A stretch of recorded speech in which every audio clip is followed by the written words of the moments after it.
right, boys and berries, welcome to the next episode of the Expect Better podcast. On the show today is Steve Gentile, owner of and co-founder, director of strategy at Pinpoint. Welcome, Steve, to the show. Thank you, Guylaine. I'm pumped to be on. Oh, dude, listen, this is like instantly, I'm smiling. I have to like stop the cheese, and I'm so pumped to kind of have you on. This is, we go way back. We're friends, obviously, business partners in a couple ventures. Almost 20 years. 20 years? When do you think Almost we met 20. each other first? Was it 20 years? Probably was. Probably 2003. We're at each other's weddings, experiencing the future, right? The real important stuff in our lives, not what we do day to day, right? But you're a brainstormer. I took this right from your website, by the way. You're a brainstormer, a go-getter, an implementer with ownership mentality. I kind of like that. Did you write that yourself? I probably had some help with some ghostwriting. Some ghostwriting? Yeah. So you're the co-founder and director of strategy. What exactly does that mean for Pinpoint? I obviously know what Pinpoint is, and I'll blow your head up like I do everybody. I've seen Pinpoint grow from, what it was as a promotional, like, oh, do you want some cards with your name on picture? Club flyers. Nightclub flyers. Yeah. We're going to talk about the club days too, dude. People know us from that, and I don't shy on it. Like, I'm proud of it. It's actually helped a lot. I actually speak about it often. Yeah, so we're gonna talk about that. But how did Pinpoint get to where it is today? Because obviously it's a huge operation, right? What inspired you to even get into that line of work with Pinpoint? So how Pinpoint started? Mm-hmm. So actually started from the nightclub days. So as you know, we used to promote and own several bars and nightclubs, and one of the biggest expenses was purchasing the printed flyers to invite people down to the clubs. Sure. So realizing that was one of the highest expenses, I went down to New York City, found out about gang run printing, which essentially is purchasing a large sheet of paper, and you get to divvy it up however you want, 4x6 flyers, 3x4s, business cards, and whatnot. Essentially, I was getting my marketing and printing for free. Other bars, restaurants, clubs, and whatnot started asking me for more items. I slowly realized I can't do bars and nightclubs forever because I'll die doing that and having a normal job. You don't want to be 80 years old in the nightclubs? Part of me did. Part of me did, but I realized it probably wasn't the best. Probably not the best. That's where the strategy comes into play. That's where right? the strategy. Yeah. Cool. So we started to evolve. At that point, it was called Cloud9 Graphics. We were doing signage. I wanted to get into promotional products and that type of branding. Ironically, one of our business partners at one of the nightclubs, Bonus, his brother was doing that at the time, TJ. Okay. My current business partner. Yeah. So we can big shout out to TJ. Shout out to TJ. He holds it down. Yeah, he's a bull. Yeah, he's the best. He's helped tremendously with the stuff here. 1,000%. Yeah. Cool. So he and I teamed up. At that point, it was called Cloud9 Promotions. So what year do you think you did Cloud9? Was that right out of college, or was that? Yeah, I started Cloud9 in college. In college. Yeah. So you were hustling while you were in college. You had a full-fledged business. Nightclubs, bars, promotions, marketing, printing. You did everything. And got good grades. What kind of student were you? I love asking that question because so far everyone's been like horrible. So I wasn't a bad student, but I feel like stuff just came harder to me. Like I did well on tests and whatnot. Just like it wasn't like, oh, naturally smart. Like I just wake up and I kind of know. Like I had to like kind of grind out in terms of like studying. That probably just shows and glorifies that you're not that smart. Well, that you're not that smart. Man, I was going to say that you're a hard worker. Yeah, I know. I was going to say that you're a hard worker, and I actually just bashed myself before we hit the record button and said I did horrible on my SATs. I can't sit still. I can't think. I'm reading a question. I'm already reading the next question. I think those are all positive attributes to a successful business person. So I was going to pat you on the back for that. Yeah, I think education in general is a whole different topic in terms of modern education and how it is and what's actually necessary versus schools and tests and whatnot. It's experienced. Yeah, I think it's. So you're in college and you have Cloud9 Graphics. You're with you partnered with TJ at that point. I partnered with TJ in I believe 2005. So I founded Cloud9 in 2003. I think he and I partnered in either 2005 or 2006. So you were actually you started Cloud9 and then partnered with TJ a couple years later. Correct. All right. So you two now have Pinpoint. Correct. Pinpoint I've watched evolve from little rented space on the Boston Post Road, right? Or West Haven. You were somewhere in West Haven there by the car dealerships. Yeah, we were West Haven twice. West Haven. We were on 34. Right, on Route 34, right? And then so now you actually own the building in West Haven. How big is that building? Over 25,000 square feet. 25,000 square feet. That is a monster. I mean, size. You need you have a lot of obviously equipment, print material. What kind of stuff do you have in your that makes you able to do the printing and volume that you do and the quality? Yeah, so we have a lot of machinery in-house. So we have large format printing, routering, laser engraving, laminating. We have carpenters on staff. So we're at a size now where we could. Big Al, you're on staff. Big Al's one of them. Yeah, yeah. Shout out to Big Al.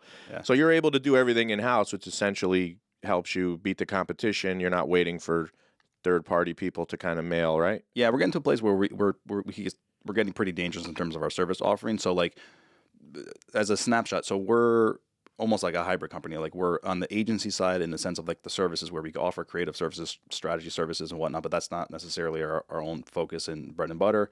We're also more than just simply like a production company or a signage company who's, more mechanical in nature. So we have a nice hybrid model where we're able to streamline services. And that's where it comes in really valuable for events in terms of being able to ideate, strategize, come up with the designs, and not only execute it from the production, the installation, the management of it.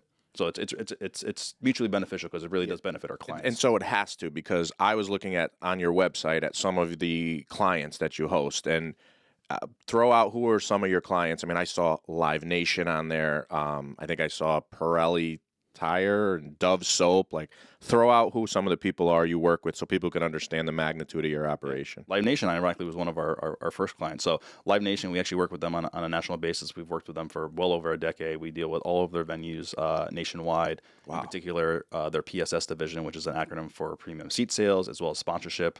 So Live Nation, Comcast, Yale University, Jacksonville Jaguars, Washington Commanders. Wow. Arculus, which is a Better Homes and Gardens Real Estate. Better Home and Gardens Real Estate, Gaetano Mar. Jeez. Yeah, and you guys do all of our signage. You've done all of my logos, all of my creative stuff. Our training room was actually your personal vision. It's nice to know the guy behind the guy. You were able to come in, measure walls, and that whole vision in our training room, which I actually got a call last week from somebody who is a public speaker and wants to do a whole seminar and just use the room. That's awesome. Because they love the room. And that's all your vision. It's nice having that contact with you, because what you've done to brand us and our office has been incredible. And I'm super appreciative to have that knowledge and have you backing that. Thank you. But your clients are. I mean, Live Nation is huge, right? I mean, how many? Do they have concert halls? What do they physically own, or they just put on all of the events? So they're a public company. They have well over 50 venues throughout the Northeast. They own and operate and manage venues. They book artists. I mean, they're a juggernaut. They're a Fortune 100 company. So they book artists, own venues, manage ticket sales. They own Ticketmaster now. So I mean, they own Ticketmaster. Yeah, I mean, they are vertical in their business. I mean, they're strong. And you just recently did all the signage for the amphitheater. Yeah, Hartford Healthcare Amphitheater in Bridgeport with Howard. Yep. Yeah, so you hung all those. I mean, that's insane. Well, I didn't hang anything. You watched? I'll fall off a ladder. You watched. Yeah, but you're the guy. But you're the guy behind the guy. So you and TJ take this. You have this 25,000 square foot building that you own, which is awesome. Buy the dirt. I like it. Right. God's not making any more dirt. Buy the land. Right. Mm-hmm. Pay yourself. However you work it. How many employees do you have at Pinpoint? We're up to 25 or 26 now. That's quite an operation. I mean, we have two salespeople that are remote. We have one in Florida and one in Kansas.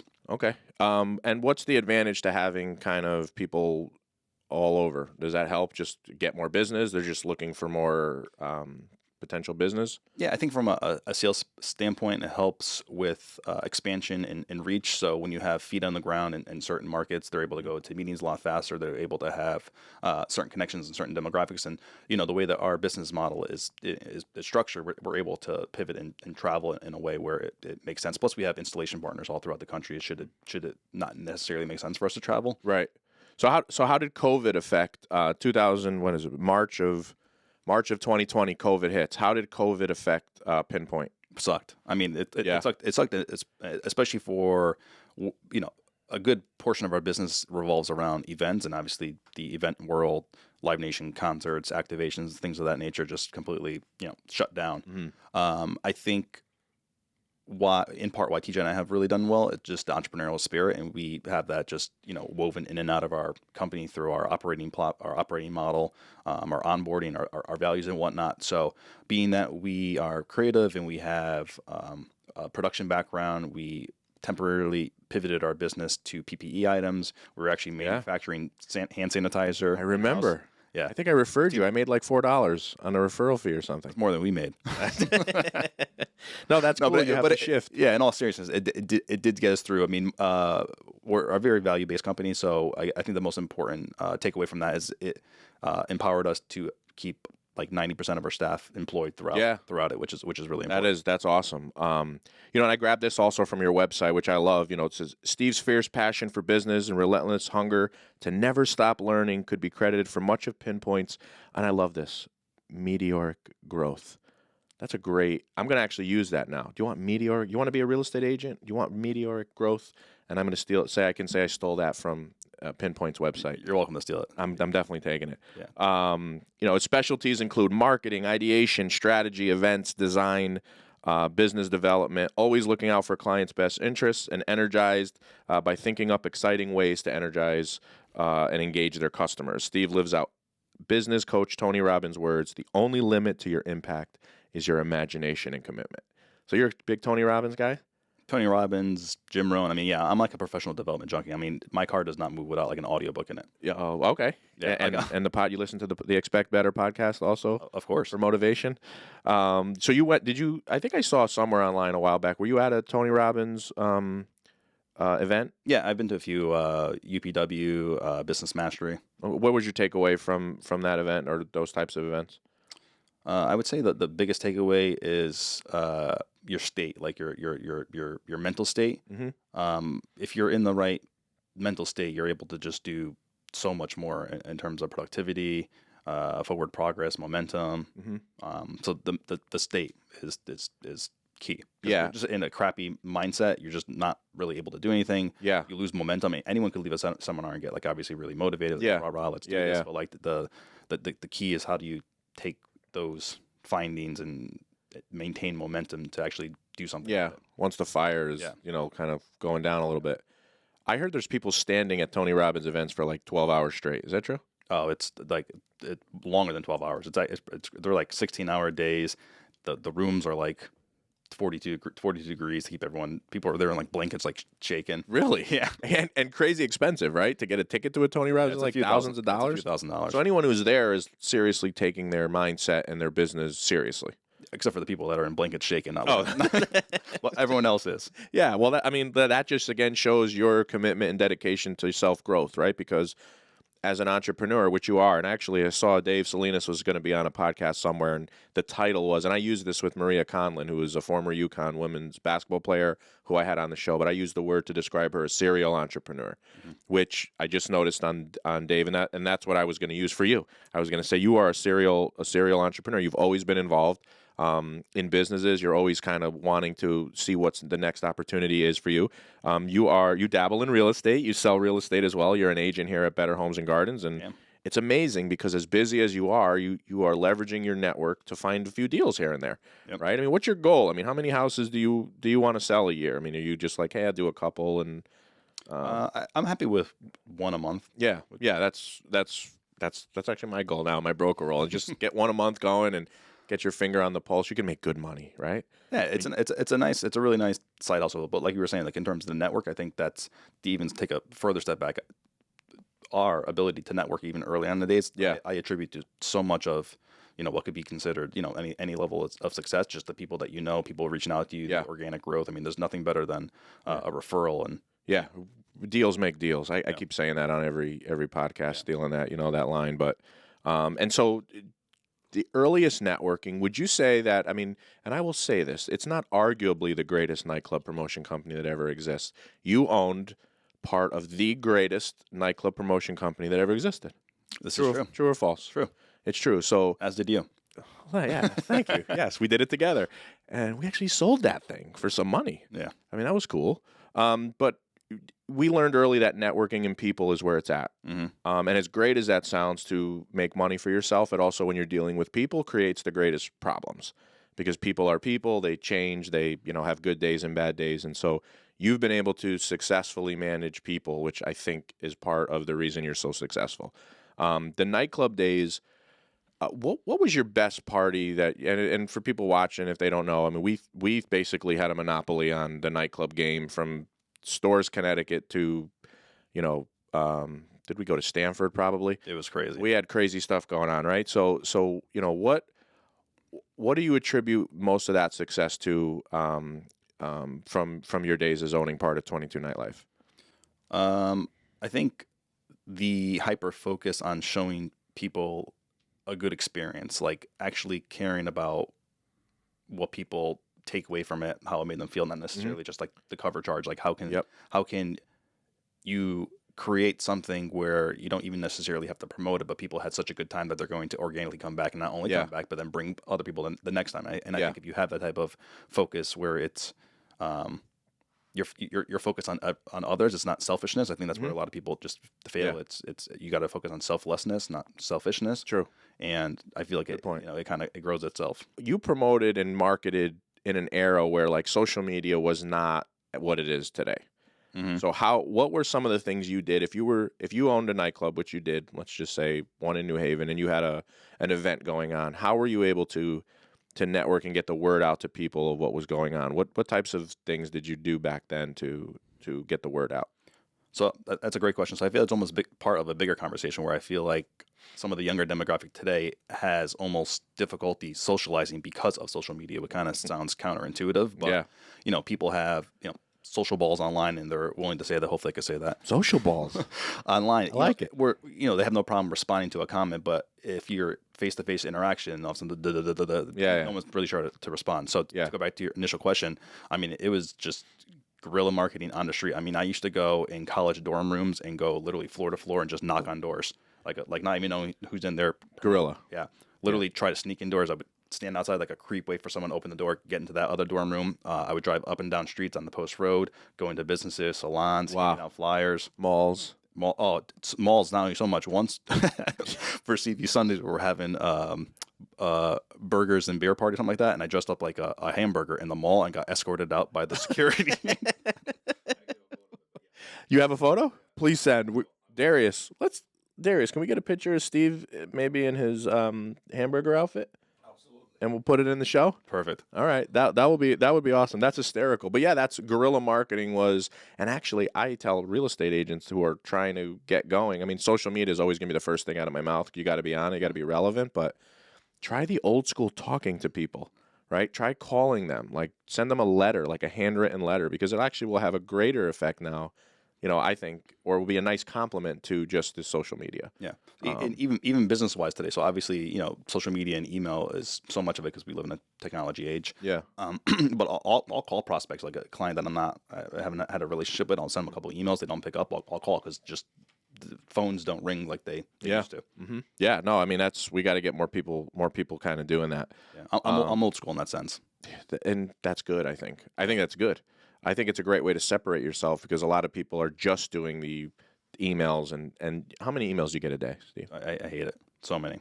Yeah, I mean, I don't hate email. I hate the amount of spam email that I get. I don't even know how to get my email. I have like crazy filters and memberships sign up for to like put things in certain folders. Yeah, I think I spent an entire week at some point last year and just unsubscribing from things that maybe I bought something for my wife and you know what I mean? Yeah. And like now I'm getting all that just to try to lessen it and it's still out of control. Yeah, it's noise. You definitely 100%. So just really quickly, when you're talking about the flyers, did you work with 4 over 4? I did at one point, yeah. Were they were like the initial like kings of nightclub flyers, right? For Connecticut? Yeah, for sure. Why is that? Because I remember people were going, we can shout out Ari and Bonus, right? Our yes. Our mentors. For sure, Nightlife. The Nightlife, right? They're the original OGs, the innovators, right? The founders. I remember them, you got to go to like Queens or where were we going? Where was that? I don't know. It was in New York. I'm not sure. I don't even know. One of those places, and I'd have to pick up 12 boxes of flyers, and it would be $3,000. Yeah. Now you can create an image online for $35. Do it yourself on Canva or hire you guys, right? It's crazy how fast things move, and it just moves so much quicker. And print it at Pinpoint in West Haven, your 25,000 square foot facility. I used to pick up flyers so often that I had to replace the shocks on my car. Oh my gosh, yeah, that's right. That was like your thing. Yeah. You were constantly in the car. So the nightclub stuff was fun, right? It was, you were able to really network. How has that helped you? I know you said before it's been beneficial, but I always tell people, like, without that, I couldn't have anything. I wouldn't have my network. I cannot agree. I mean, my wife will meet random people now and be like, "Oh my god, I know Steve G," and she like loves it, hates it, mostly hates it, but she's like, "I don't know how you know this many people." And your name is Steve, which is common, and G is a common letter. But in Connecticut, when you say Steve G, there's no question. Correct. And I honestly believe that, and it's because you were on every 10,000. How many flyers a week were we printing? Oh my god, tens of thousands. Tens of thousands. You were on every flyer, and obviously on a bigger scale, what we were able to do with that business at an early age, right? Hitting people. I mean, standing in front of a nightclub, 1,000 people a night coming in, and they're seeing you and shaking your hand. Like, that probably helped you with your business, For right? sure. But people who don't have that outlet, if they could just focus on, they don't need to get 10,000 flyers, but if they have 50, something they can create, and they can hit 50 people and just keep doing it monthly, at the end of the year, they hit, 1,200 people, right? 50 a month, whatever it is, and they can slowly eat away at a successful business, right? I agree with you. So what you said there at the end of the year, and I think one of the challenges today is people just expect immediate gratification, and I think you don't get that with networking. I mean, you need to shake hands, you need to go on the grind, you need to ask questions, you need to be in front of people, and it's not going to be like a social media post. It's not going to be instant. You can't see the views. I mean, it takes work. So if you stick with it for an extended period of time, it'll pay dividends for sure. Yeah, I Bible the 5 to 7 years to get busy in real estate, doing it full time. Yep. That's what I Bible. I'm like, it took me, I didn't do a deal from 2007 until 2013, not one. So all these agents who have one or two and they're like, in their first year or two, and they're mad, I want to be busier. I'm like, you're ahead of me. Yeah. So don't give up. So I think that's totally great advice. So Pinpoint obviously is a monster now. It's your baby. It's my baby. It's your baby. And Luca. And Luca. Yeah, well, we're going to talk about Luca. He's on the agenda here too. Perfect. Well, why don't we go right into family? So tell us, obviously you were married just a few years ago, had the honor and privilege to be at your wedding. Yes. Tell us about your wife, tell us about the new addition to the family and where you guys are living. Celestina is my wife, Luca is my son. Luca Mario Joseph, after my father-in-law and my father. Nice. We're both Italian. Both of our parents were born and raised in Italy. Nice. I think that's part of where the hard work and dedication comes from. I mean, Sure. My mom came here when she was like 13 or 14. What part of Italy are you from? Like an hour and a half south of Rome, Frosinone. Okay. I'm going there this summer to baptize Luca, which I'm pumped about. That's awesome. Yeah. That is incredible. Yeah, I'm pumped. So just in a month or so, you're going to be heading there, baptize your son. Yes. And do you have a lot of family still there? Half. Yeah. Okay. My uncle's still there. My cousins are still there. That's awesome. Yeah. What a great experience. Yeah. This is like my 8th time going. Are you bringing a videographer from Pinpoint? Yeah. I'm bringing this guy. Bring Darius. Are you available, Darius? I'm in Darius. Yeah? You're going to introduce Piaghis to Italy. Oh. I don't know if it'll be greeted with open arms, but you're welcome. I want you to tape the whole thing like it's real world. We can make a show out of it. Put it on YouTube. Remember we had a real world audition in New Haven? We did? Yeah. We did. When was that? It was that Image. Oh, that's right. Yeah. Remember the real There world? was a line like 4 blocks. It was crazy. Did anybody make it from New Haven? I have no idea. Yeah, nobody cared. We were just doing our own thing back then. That's incredible. So tell us about Luca. Is he great? Obviously, he's a great kid. He's young. He's a year old, right? Yeah. You just had their 1-year birthday party. Yeah, I mean, he's probably the best thing that's happened in my life. He's awesome. He's just a bundle of smiles and joy and happiness. I mean, you could be having a crappy day, be stressed, and you see him with his, goofy smile and arms out at you, and it kind of just makes you forget everything. So you're a workaholic. Is that fair to say? Yes. Would Celestina say you're a workaholic? Oh, yeah. How's that a better way to ask it? So let me ask you this. So having Luca, how has that changed your perception on how much you work? Yeah. So I'm a workaholic, but maybe I'm a little bit of a weird bird in the sense that I don't always necessarily see it as work, because I legitimately love what I do. So I think there's a stark difference of investing 12 hours of your life into something that you absolutely hate or something that you love. I think when you're doing something you love, kind of the time kind of just flies by organically because you're Totally. But with Luca now in the picture, it certainly motivates me to come home earlier. So something I've been doing is I wake up a little earlier. So I wake up around like 5:15, 5:30, get to the office earlier so that I'm able to come home at a decent time. Decent hour, yeah. Because I know you're part of the 5 a.m. club. So I didn't ask you yet, but I love that club. Yeah, so much can get done. My most productive hours are that. By far, I am such a big believer of intense focus. So I love waking up early, Yeah. zoning out, being able to kind of grind out and do whatever you got to do in the morning. Yeah, love it. That's awesome, and hopefully he'll get that too. He'll see that because I think our kids catch on to. I showed my son just wrote, "What's your dream job?" They asked him at school, and he wrote real estate agent. He wrote, "I want to work hard and I want to get my money," and something like awesome. that. So it's like, and I honestly, I don't know. I'm beaming with pride. I think it's great, awesome. but it's like maybe I'm too hard on the focus of work. Maybe I'm coming on a little too often. Maybe I'm coming on a little too much, and just so I asked the question because I always struggled with work balance as an agent, because as a real estate agent producing 90 to 100 deals a year, which is what I did, it's really hard. There's really no way to do that and have normal balance. I'm probably the wrong person to be asking about work-life balance. No, you're definitely not. But I once I got into the broker role, I realized in having kids that you have to find time to really not just be. I think Johnny Visano I had on a show a couple episodes back, said the same thing when he was present, but he wasn't present. He was at his kids' games, but he's not. If your head is somewhere else, it's... So that's one thing I would say, and I think even my wife would probably get my back on this, is that like when I'm home, I'm home. Like at night, like I'll put my phone like in the bedroom or the dresser, and like when I have like alone time with him, it's like that's awesome. Home time. Yeah, that's awesome. Like we're connected. You're well ahead of me. I couldn't do that, but and it's kind of a regret, but not so much because obviously we do it all for them. Mm-hmm. But now I do that. I try to really look at the beautiful Expect Better. Look at the room you got. That's right. He can come here one day. We're gonna have the Desperate Housewives of Monroe soon. Maybe we could have Celestina come also. Awesome. That would be great. But yeah, so that's awesome. So how did you meet Celestina? Actually through a mutual friend. Okay. Yeah, because I was never really on like dating sites or dating apps or whatnot. So I wasn't either, thankfully. Yeah, thankfully. So that's cool. That's for a different podcast. That's for a different podcast. So how long have you been married? A couple of years now? Since 2018. 2018. Awesome. And you live in Monroe? Yep.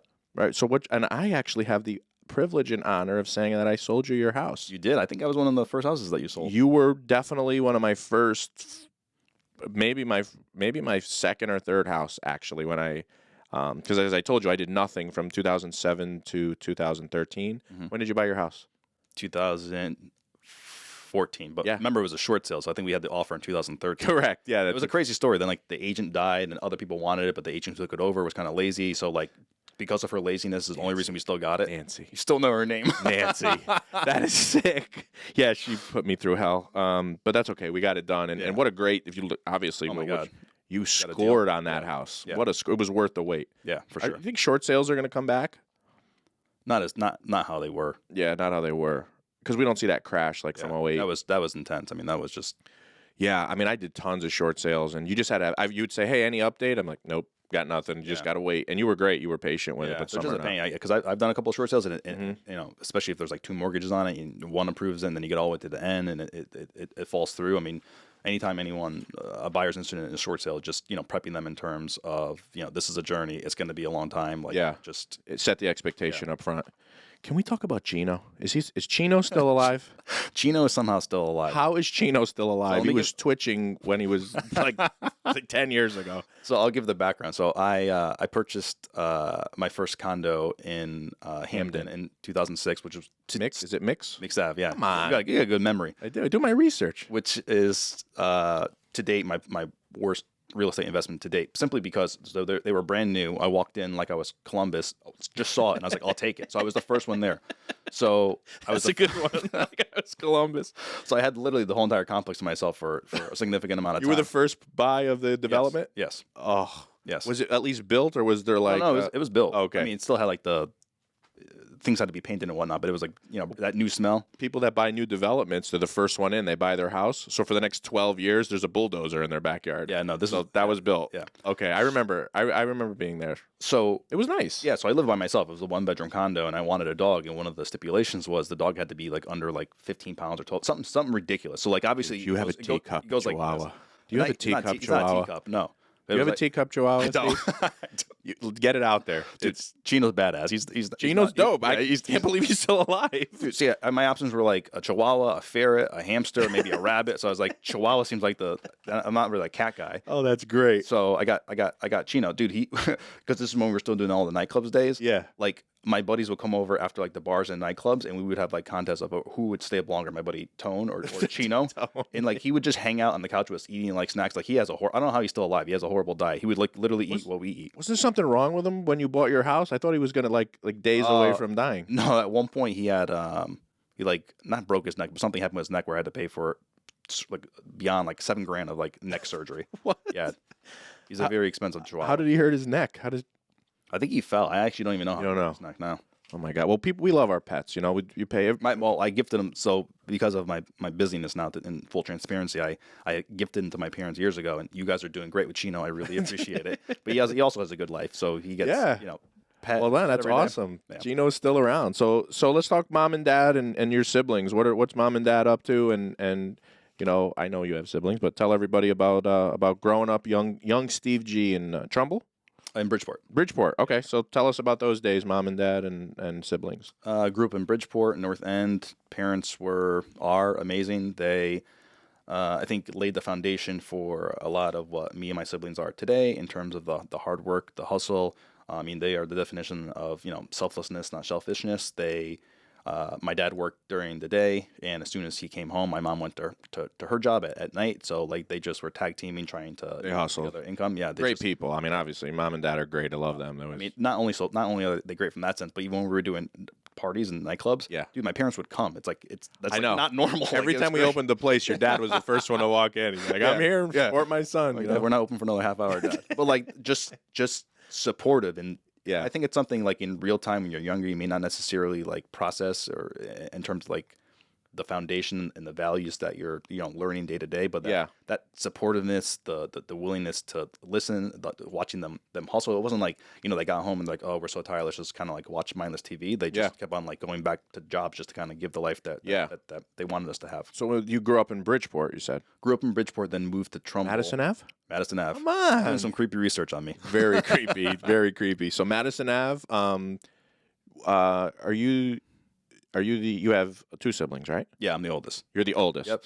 Me, then my brother Mike, and my sister Danielle. So what are they up to? What are they doing? Where are they living? Jobs, all that stuff. My brother's also in marketing and production, video production. Does great. He's a rock star. He awesome. Worked for a bunch of agencies in Worked for a bunch of agencies in New York, and actually moved out to California to work for Netflix and to do some freelancing with like video production. So he's a monster. He's like super passive. So like you would have behind the scenes type of guy. Just his personality, you would have like extract that out of him to like. Yeah, I met him a few times. Understand how well he's doing, but he's doing really, really well. Wow, so he can give Darius a run for his money. He's a video guy. Yeah. Yeah, I'll have him submit his. I'll have him submit his. Don't let him take Darius's job. I won't. Darius likes this job, so that's good. So your brother's doing great, and your sister? Yeah, my sister Danielle recently had a girl, Rosie. She is a teacher in Hamden. Oh, cool. She has a work ethic just like mine. She's a hustler. I mean, she's a teacher, bartends at night, manages a restaurant. So she's always on the grind. Where does she live? Monroe. In Monroe. Yeah. Oh, awesome. Keeping it local. You kept it close. Yeah. So when you moved from Madison Ave to Trumbull, were all three of you born at that time, or? Yes. Yeah. Yep. So It was my first year of high school. Your first year of high school. Okay, so you guys were, and how far apart are you guys? Your brother and sister? All 2 years. 2 years. Yep. Okay. So you moved to Trumbull, went to Trumbull High. Did you play any sports or do anything in high school? Football and track. Football and track. Do you know that I say this all? Track and field athletes are the most well-conditioned athletes among any sport. I was short distance sprints, not Same. So that's cool. And then you went to Southern. I did. And you mentioned maybe playing. Were you going to play any sports at Southern? You were mentioning track, or so I actually had a scholarship to Western. Okay, but I tore my hamstring in a 4x1 relay, which ironically, so how funny is this? It was a 4x1 relay. My mom never came to my track meets, right? So I was like, Mom, you gotta come to my track meets. I'm good. Like, come see. Shocker! Nobody wants to go to a track meet. So she comes to one, and it's one where I tear my hamstring, and I'm the first league, so I'm running with the baton, and I like pop up and do like a somersault and fall, scratch my back, wake up, and I hop and I give it to her. I was like, Mom, you got to realize this is not how it goes every single time. This is the first one seeing it. Hey, listen, at least you got her to go to a track meet. I don't think anybody was at any of my track meets in high school or college. Nobody. I mean, it's an unbelievable sport, but it's tough. It's tough to go and watch. It's tough. You're running for like 20 seconds, and you got to wait. You drive 4 hours, and if you ran one leg of the 4x100, you literally ran for 10 seconds. Yeah. 40 seconds, right, to go around the track. 4 guys or 45 seconds. So at least she made it. Yeah, she did. She does care about you. Oh, tremendously. Your mom loves you. Tremendously. Almost too much, if that's a thing. So they're still in Trumbull? Yeah, they're in that big house? Yeah. That's awesome. Yeah. You're going to get them to come to Monroe, or they're close? They're basically on they're close. They're like 5 minutes away. They're like on the line, right? That's awesome. Yeah, went to Southern. Some of the best experiences of my life. Some of my best friends are from Southern. I still talk to them to this day. Yeah. It was Southern is a working school. That I think that's in part why I liked it so much. It was just a hustle. People went there. They went to school. They had part-time jobs. They went out. It was a close network. It wasn't like Alabama where it's just like massive university. You saw people passing every single day. It was so just in terms of like social skills, I think that also helped to amplify and deepen that as well. Yeah, for sure. Have you ever had a real job? No. Never? I worked. Like, what about as a I worked teenager? As a teenager, I worked for Filene's. Filene's? Yeah. My mom got me a job there. Tell me you were in the perfume department. I was not in the perfume department. What department were you in? I was in clothes, and I think at one point I sold watches. I wasn't there for. I want to see you as the person putting the makeup on or spraying. My mom did that for years. I know, that's why I'm saying it. I used to, because when I was passing out flyers, right, I would always go there and see your mom, and she would always say hello to me. She would always say, "Oh, it's Steve's friend." You know what I mean? So it was kind of cool, but. I was ruthless. I used to give her flyers to hand out. Why wouldn't you? Yeah. You know what I mean? That's awesome. Oh man, I wish. Good thing there was no, cell phones or any videos or social media back then. Imagine if you were putting perfume on some dude and someone's taking pictures. And I'm pretty sure if there was cameras and social media back then, you and I'd both be in jail. We'd be in the same exact size room, just with bars. Exactly, with bars and a sink. Yeah. Oh my gosh, that is so funny. So you've never had a real. You just had little part time, like just Filene's, my own businesses. Yeah, your own businesses. So, I did some creeping on some LinkedIn, and there's some really cool things on there that maybe you could expand on, because I don't even know. Sometimes I forget like some of the stuff I did, but I noticed that you were the managing partner of Connecticut Games. Mm-hmm. What tell us about what that was and that experience? So that was how do I word it? We came upon this like wood maker who's like a kind of a creative guy who just needed some. A wood maker? Yeah, he's making these wooden games, which is a board with 16 magnetic pucks, and the concept was you need to get your puck on the board, and when you put your puck on the board, it snaps up. It was called snap attack. Then you would lose and the other person would win. So we actually brought that to market. We actually got it. Was this the one I saw Debo on like the commercial or something? Yeah, oh my gosh, Debo! Let's shout him out. By the way, I love how many names we're mentioning in this. You should tag everyone's name. We are going to tag everybody. So we shot that at my house. Debo probably took that real quick when you were like, "Hey, do you want to be on a commercial about a board game?" Was he like there 5 minutes later? Yeah, he was knocking on the door. He's like, TV video? We'll give Debo a shout out. And Bonus's husband, wasn't Bonus's wife, Paula was on there. That's right, Paula was on it too. Paula, who's an agent here as well. She's doing amazing. And Chaz's kids. That's awesome. I mean, I didn't realize that. Yeah. That is funny. So was Debo like married to Paula in the like were they husband and wife in the shoot? We didn't really give a writer of what the relationship was, but how did they identify? Anyway, let's keep moving. So the Connecticut Games, you were part of this, and actually for 6 years, according to your LinkedIn profile. Yeah. So we actually made it a promo product where you could brand a name on it, so like Comcast or Better Homes. So did that go well? Was it successful? Did it kind of die out? What? It went well. It was too much effort. Uncommon Goods, that magazine. They picked it up. Oh, good. They actually picked up the rights. They have the licensing rights now. Did you sell it to them? We have the licensing rights, so we get a very, very, very small check, like once a quarter. You're smart, my friend. Very, very small check. Very small. Very small. Did it pay for Chino's surgery? No. No. You're still waiting. Hey, listen, that's passive income, even if it's small. Yeah. It takes a lot of breadcrumbs to make a loaf of bread. But if you work towards a lot of breadcrumbs, you can enjoy your life. You get a bakery eventually. You get a bakery. I like that. I'm going to use that too. A lot of breadcrumbs to make a loaf of bread. So that's cool. That's a cool business. You mentioned before when, COVID came on and, the print stuff kind of, even if it slowed a little or the event slowed a little, you started making hand sanitizer or whatever. I saw something somewhere online researching and creeping on you that you did something with a vape store or... Yeah, so me and Dave Salinas actually started that Steam Co. Okay. So that was, I don't even know, probably like 6 years ago when that vertical was coming up. We actually had a storefront. We actually started manufacturing our own products, and that went really well. That one we actually sold for a profit. Oh, good. Yeah. How long did you have that? Probably 5 years. Okay. So this vape, I'm just curious. Well, I'm going to take a little left turn here with vaping. Like, what is that? What kind of business is that? Is that like the tobacco? It's not tobacco, I know that, but is it tobacco? I don't. No, I mean, I guess a competitor to tobacco. It's the liquids that you vape, and you get to control how much nicotine you want to put in. There's different flavors and whatnot. So it's an alternative to smoking. Is it? I mean, what kind of market is that? Is that like huge? Is it like people that are trying to stop smoking are like going to kill them? They're going to kill themselves with this rather than that.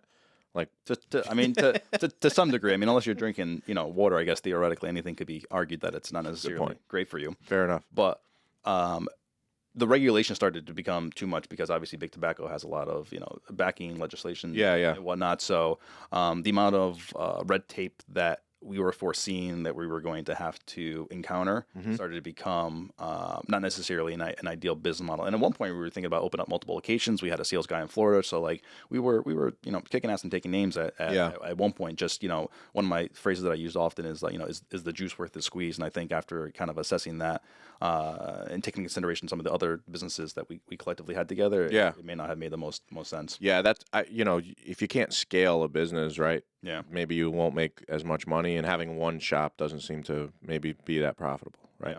Yeah, we were doing well with the one shop, but then again, like the legal guidelines that were coming into place, and what we had to do, just is it municipalities like don't want you? Is that like? No, like more so like the government in terms of like obviously the 18 plus is one of them, but all of like the licenses you would need, who you would have to sell to, just if you could sell online, if you cannot sell online. Okay. So the governance. Anytime there's a new business model, the government doesn't necessarily know what to do with it, so they're kind of trying until they can tax it. Yeah, until they can tax it. Then they want it. Yeah, it's kind of like crypto, which we spoke about before. Yeah. So crypto. I mean, I have a random question. We could jump into it now, because maybe crypto is something that you believe or don't believe in. But if somebody had $100,000 and said, Steve, listen, you've had all these businesses. You have Pinpoint, which is a mega business. Doing things all over the country. You've been able to scale. Everything you've done has been a success. You buy real estate in the right times and make money off that. If I have $100,000, where would you advise that I invest that money? In terms of crypto, I mean, or in general, would crypto be somewhere you would say to put some, or would you say stick with real estate? Like where would you start a business? I would probably do 50-50 Bitcoin, Ethereum. I mean, I think cryptocurrency, blockchain, I think we're only in the beginning. I think there's so much runaway in terms of possibility and probability. I mean, right now, currently in 2022, the market's just not good, but it's not for stocks either. So like it's not for anything. Yeah, it scares a lot of people. It's just a bear market is an understatement. Right. However, with the technology and the advancements that revolve around crypto and blockchain, it's what you could do, the speed you could do, the scalability, how much cheaper it is compared to like just our current financial structure in the industry is just it's light years ahead. Yes, I have a ton of crypto, and I don't look at it. I actually. Right now you shouldn't. It's really bad now, and I know that. But I like anything that I do. I'm sure you're the same way. When I go in, I go in. Mm-hmm. So as soon as I invested in my first cryptocurrency was actually XRP, was Ripple. And I was studying, I was watching videos. I was like, I'm going to be a gazillionaire. It's going to go from 0.00000. I can't even keep track of what it even is. Like 0.00001, it's going to go to 0.001, and I'm going to be a millionaire. I'm going to be a bazillionaire. And I was watching it, and I was like watching these YouTube videos and how to do this and how to buy on Binance and switch to Ethereum to buy Ripple and then convert to this and put it in your wallet. And I was going all in, and then I was like, I just started losing my shirt, and I was like, I'm going to stop looking at it. I didn't pull out. I Good. didn't pull out at all. And I'm not going to, nor will I let anything that goes on in the market deter me, because I do, like you said, I believe that crypto, it's just a matter of time before these really smart people figure out to get around the government restrictions. So Ripple in particular, they're currently in a lawsuit with the SEC about whether or not it's a security, but that actually has a much bigger implication, because if it's determined that they're not a security, and I actually believe it's not a security, Right. that's going to be some a case Yeah. that all projects and whatnot can then refer to in terms of not being a security. So I think that And I got in early on Ripple. that's awesome. Good for you. Yeah, but it's painful to look at. I wish I got in early at Bitcoin. When we were doing our club things, by the way, Bitcoin was like $100. Yeah, To put things in perspective. we needed somebody to tell us, because I know people that are like, they don't know anything. Like they like still live in their grandmother's basement, and they literally made millions of dollars on Bitcoin. I sell them a house for $2 million, and I'm like, could you send me your proof of funds? And I'm like, where did Send you their wallet. send me their wallet? I'm like, what is this? So I'm waiting for it, because anything that's down, if people are freaking out, sell, or lawsuits and all that stuff, hang in there, because I think it's gonna blow up. I think it's just a matter of time. Yeah, there's so much good that could happen from it. Just from an economic standpoint. Just again, like the speed, the technology. I mean, blockchain. You could I could talk about that for a while. There's a lot. So some of the money in that. What would you advise a young cat buy real estate? Are you a real estate guy? That was my next thing. Okay, real estate 1,000%. I mean, real estate. I've told my sister that before. I mean, you can't. There's no more earth, right? So if you could buy a piece of the earth, buy a piece of the earth. I mean, I don't know if there's a more stable, secure way to build long-term wealth than real estate. Just agreed. The residual income, appreciation. I mean, just it doesn't get impacted as much by recessions and whatnot. But again, I think there's some statistics how the younger generation is more apt to rent. And if you think about owning something, it's such a long-term game. I mean, mortgages are 30 years, right? So you're talking about for someone young to process 30 years from now. Yeah. No, that has nothing to do with me. But that excites me, because I don't want to be doing crazy work when I'm 60. I want to be chilling at my house, playing golf. And just know that there's a paycheck coming in the form of just residual income. So people right now are freaking out, right? The rates are 6%, and obviously the values are high. But I use this example really quickly when someone says, I can't buy right now, the rates are high. I bought and even if it's not for your personal home, but an investment, I bought a house at the height of the market in 2007, which the height of the market, at 7% interest, which is higher than the rates right now. I have completely forgotten about the house. I don't even pay attention to it. Everything is automated. It's a rental. It's investment property. If I sell it right now, I will make $250,000. Real estate, right? Just to real estate, just buy something. You know what I mean? Buy something. Obviously, if the timing is everything in life, if you can buy when it's low, that's great. But don't not buy because the payment is $200 more a month. Look at the cash flow. If it makes sense and you use OPM, other people's money, do it, right? But you got to have some guts. Cojones, yes. So that's good. So real estate, crypto, anything. Well, start a business. What do you think's a great business for a young guy? Somebody, and I'm a big college person. I want my kids to go to college. Although I don't believe that you have to go to college to be successful. So if someone came to you and said, college isn't for me, what would you say? What would your advice be to them in terms of going down a business route? Do what you love. I don't know if it's necessarily associated to an industry. Obviously, I think I'm a big believer that you can make money with anything. If you love it enough, if you hustle enough, I think you can make money literally doing anything, whether that's nightclubs, promoting, marketing, real estate, bakery. I mean, if you're good at it and you love it and there's a need for it, you can make money with it. So I would say just make sure you're not. I mean, life is so short, and I'm such a huge believer of happiness. I'd rather be happy and broke than rich and miserable. Yeah. 10 out of 10 days. That's a good line too. Yeah. It's true. So do what you love, and you'll the money will come initially. Yeah. And you got to be able to weather storms. Yeah, you got to be able to weather storms. And COVID. Was there any other times where Pinpoint either struggled or had okay, this is tough right now, because you bought your building, right? Wasn't a small investment, right? No, it's not small. We're in the millions. Yeah. So taking on that overhead and your employees, right? You have the taxes. The taxes there are not cheap. I know. I have that problem here too. It's crazy. So did you have any experiences or anything happen in your business that made you say, well, why am I taking on all this overhead? Did you have any other than COVID, was there any times that, business was really, you were questioning whether or not it was worth it? I don't think I ever questioned it. Just, in 2008, it was a little difficult with the recession. Okay. The real estate bubble. Mm-hmm. Just during recessions, people typically, one of the first things that they cut is marketing, which they shouldn't. If anything, you should double down on marketing because things are so bad. Great advice. But, I agree. Yeah, but just from a macro standpoint, typically, that's a lot of the divisions that get shrunken down and cut is marketing. So that was hard. But I think we just, again, it's the entrepreneurial spirit. We don't get shook. I mean, we bob, we pivot. If you're if you're a strategic thinker and you're have that entrepreneurial mindset, you'll get through. I think.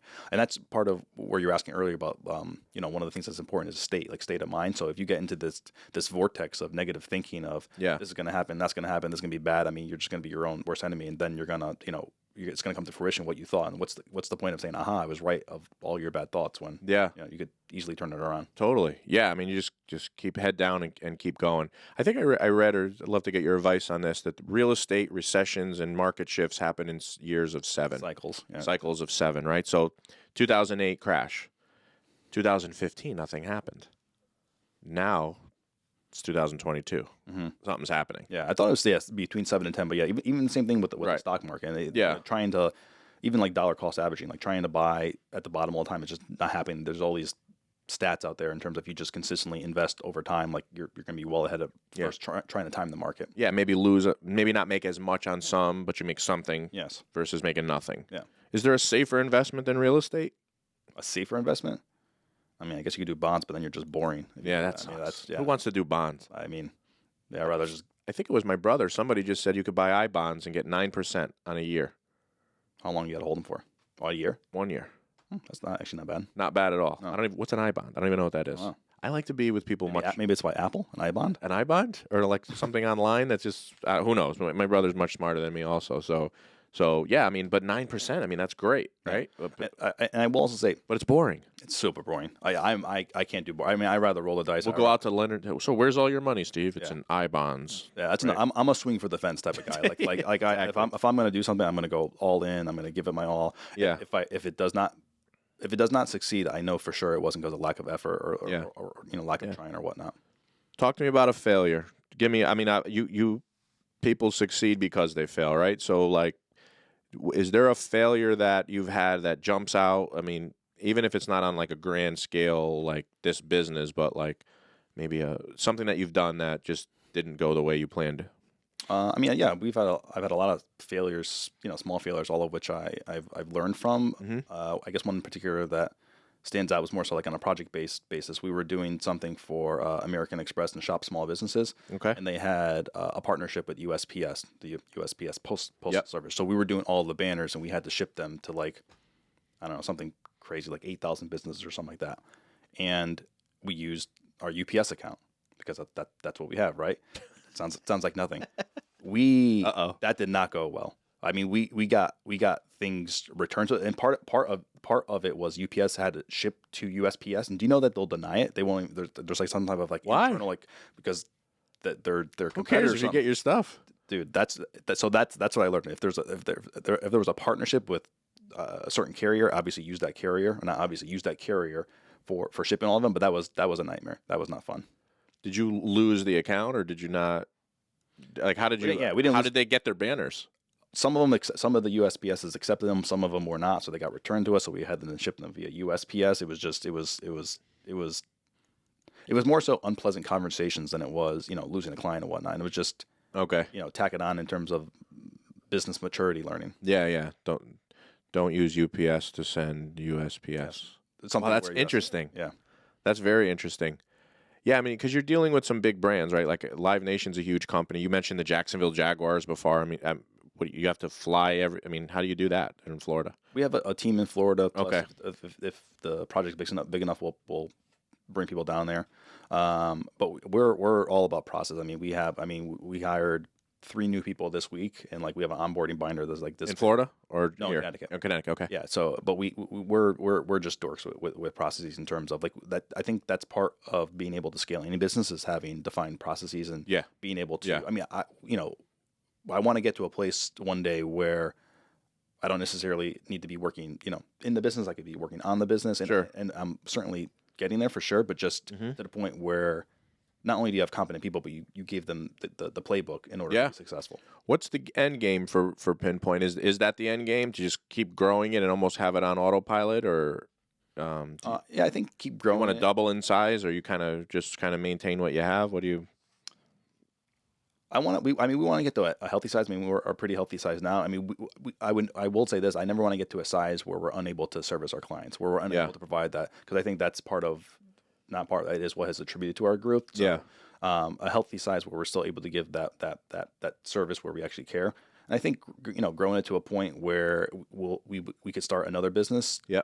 Where Pinpoint would complement that business, where we can utilize some of the shared resources in terms of being able to grow another business. Did you have a problem getting workers during the pandemic? Yes, I mean we have problems getting staff. Right, the hiring market right now is People don't want to work. Where is everyone? I want to know where everyone is. Like there's like everyone. They clearly never been to a Tony Robbins event. No, but in general, it's crazy. It's like all these people took the checks from the government during the whole COVID thing. They don't work. I know restaurants are also getting hit hard with that. Yeah. But now that things are open back up, it's Where are the really, workers? really, where is everyone hiding? Yeah, I mean, there's multi-generational homes. You're seeing a big desire for 2 families and in-law apartments, because now the kids are working out of the house.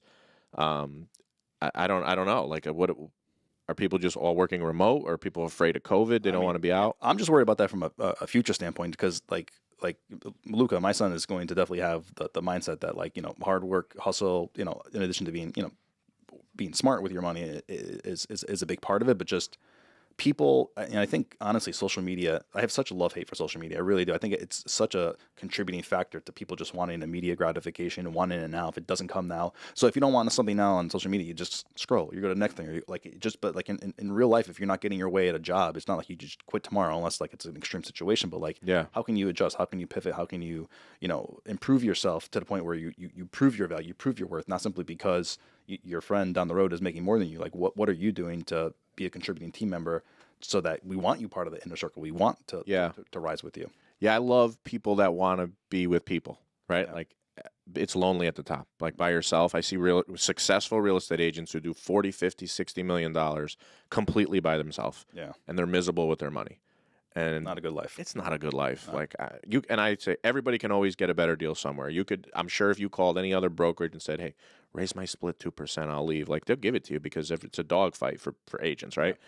You can always get a better deal, but people who take value in the surroundings and the support, those seem to be the people that have the most success, actually, because they don't count the pennies.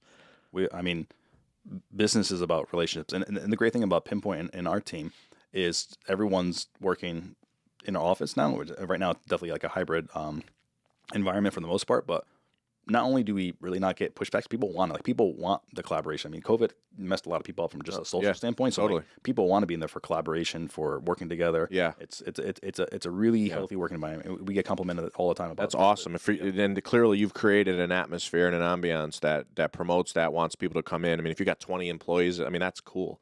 Obviously, can bring some problems, right? People are people. You're managing people, but it ruined the real estate industry. Yeah.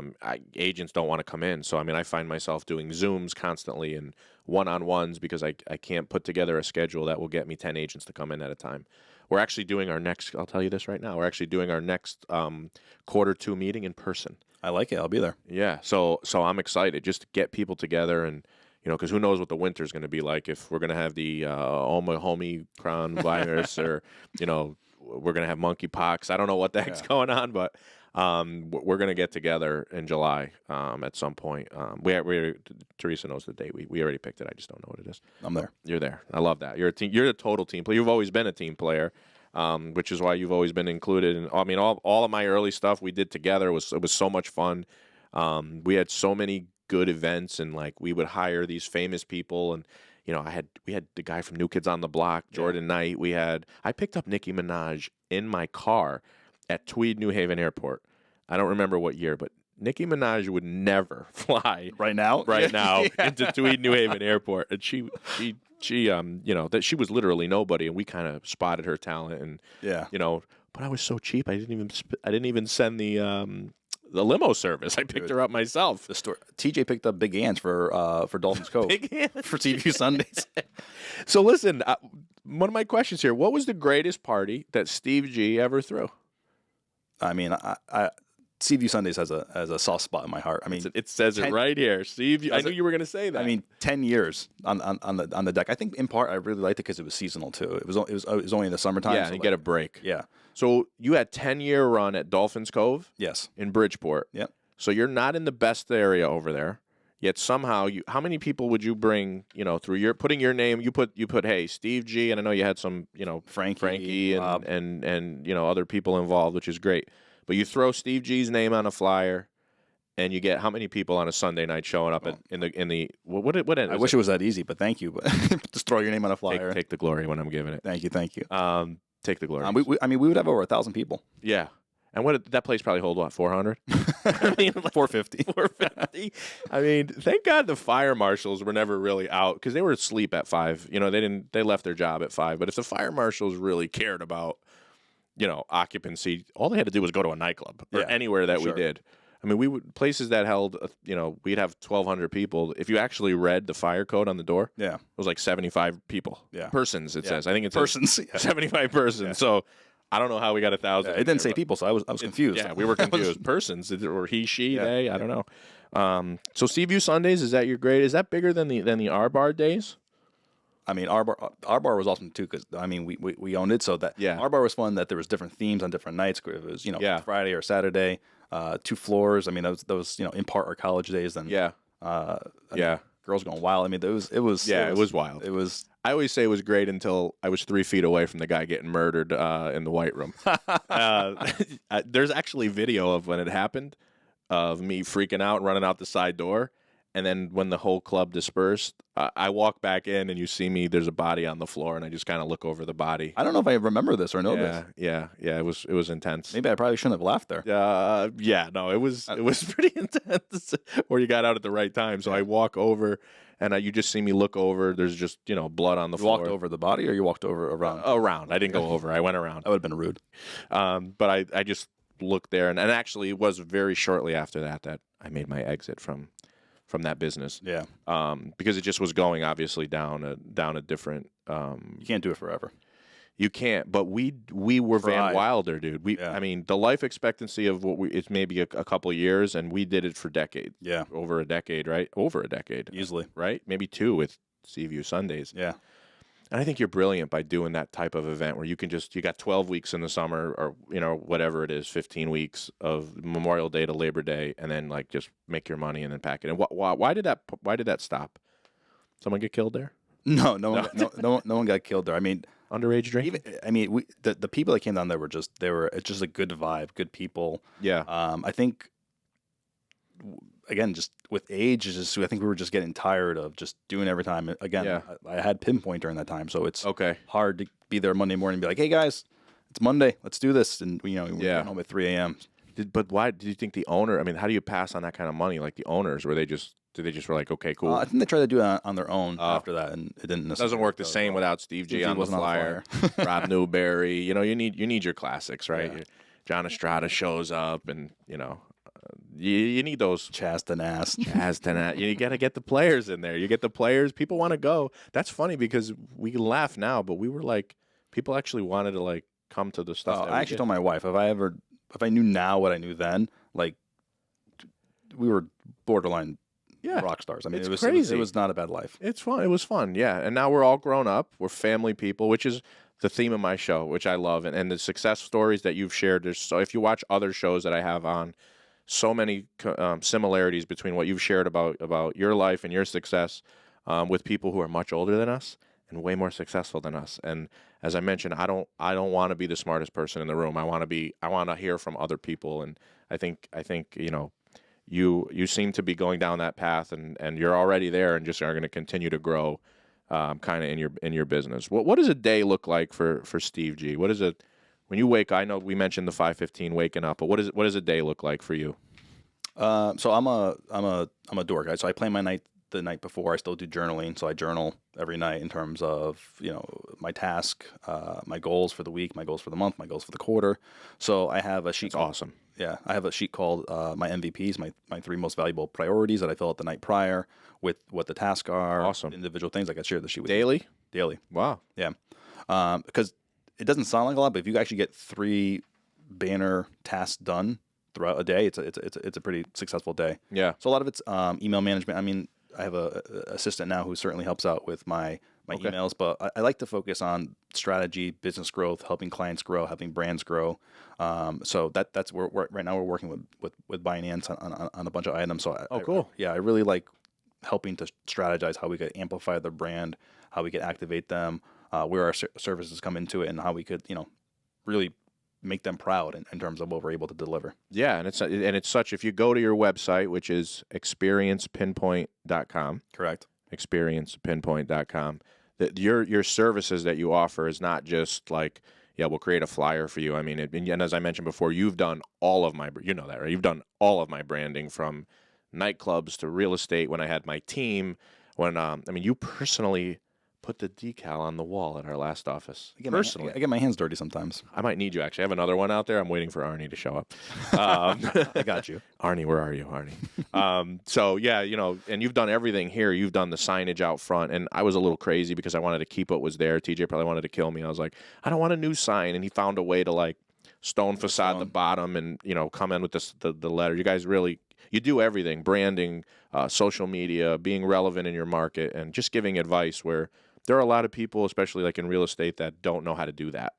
And so to have access to someone like you who can guide them down that path, and not just real estate, any business, right? I mean, like I said, I think I saw Pirelli Tire and Dove Soap. I mean, these are huge brands that you're working with, right? Yeah. So I think people who don't take advantage of what you can offer them are stupid, right? So they should be calling you, right? They should be utilizing your services. What are other best ways to reach out to you on your social media, or obviously through experiencepinpoint.com? What are the best ways to reach out to Steve G and your crew? Yeah, our website, like you said, experiencepinpoint.com, our LinkedIn. We're on LinkedIn all the time. That's probably the best two ways to get a hold of us. You also get a hold of us on social media, Facebook and Instagram, and someone will respond to you. Awesome. If you hit the lotto and win $10 million, what are you doing with it? Investing it. I like, in what? I definitely would buy a property. Definitely would invest in some crypto. Probably Love it. real estate, crypto, and vacation. Well, I know you're never going to stop working. That I know. We're cut from the same cloth, which is great. I appreciate you coming on the show today, telling us about your life, your success, your journey with Pinpoint. Really, really know how busy you are, and appreciate everything you do for our office here at Better Homes and Gardens. I appreciate you having me, Gaetano. Thank you. My pleasure. So the Expect Better podcast. Tune in next time. Like, subscribe. Steve G, Pinpoint. We'll see you. Thank you.